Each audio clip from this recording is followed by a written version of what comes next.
రాష్ట్రంలో బోనాల పండుగ ఎంతో వైభవంగా జరుగుతోందన్నారు మంత్రి పొన్నం. అన్ని విభాగాల సహకారంతో బోనాలు ఘనంగా నిర్వహించగలిగామన్నారు. విగ్రహం మార్పుపై సీఎంతో చర్చించి అధికారులతో సమీక్షిస్తామంటున్న మంత్రి పొన్నం ప్రభాకర్తో మా ప్రతినిధి హరిత ఫేస్ టు ఫేస్.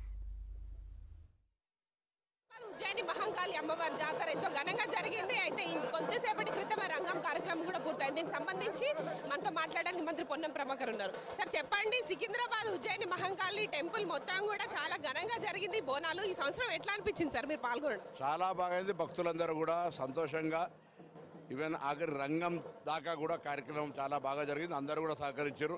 అన్ని శాఖల సమన్వయంతో ఇది సాధ్యమైంది. పాత్రికలు కూడా సహకరించారు. నేను ముందు నుంచి ఒకటే కోరుతాను, ప్రభుత్వం ఎన్ని సంస్కరణలు చేసినా, ఎన్ని ఏర్పాట్లు చేసినా ప్రజల సహకారం కావాలన్నా ఈ కార్యక్రమం సహకారం కావడానికి, విజయవంతం కావడానికి ప్రజల భాగస్వామ్యం, ప్రజల యొక్క ఆకాంక్ష, దాని ప్రకారంగా ఈ అమ్మవారి యొక్క కార్యక్రమం విజయవంతంగా ముగుస్తుంది. సికింద్రాబాద్ బోనాలు మీరు దగ్గరుండి చూశారు, ఎలా అనిపించింది సార్? ఈ ఏడాది రంగం కార్యక్రమం కూడా ఇంతకు ముందే కంప్లీట్ అయింది కదా, ఎలా అనిపించింది? ఏర్పాట్లతో పాటు ఎప్పుడైనా అమ్మవారిని దర్శించుకోవడానికి ఆ గుళ్ళో ఉన్నంతసేపు కూడా రాష్ట్రంలో సమృద్ధిగా వర్షాలు పడాలి, పాడి పంటలు ఉండాలి, అందరూ సుఖ సంతోషాలతో ఉండాలి, ఆయుర ఆరోగ్యాలతో ఉండాలని కోరుకుంటాను. సరే, ఇక ఓల్డ్ సిటీ బోనాలు ఎట్లా ఉండబోతుంది? 28 నాడు లాల్ దర్వాజా బోనాలు చారిత్రాత్మకంగా ఉండబోతాయి. చూడొచ్చు, మొత్తంగా అయితే సికింద్రాబాద్ ఉజ్జయిని మహంకాళి అమ్మవారి బోనాలు చాలా ఘనంగా నిర్వహించాం. దాంతోపాటు ఈసారి బోనాలు చాలా ఘనంగా ఉన్నాయని కూడా చెప్తున్న పరిస్థితి కనిపిస్తోంది.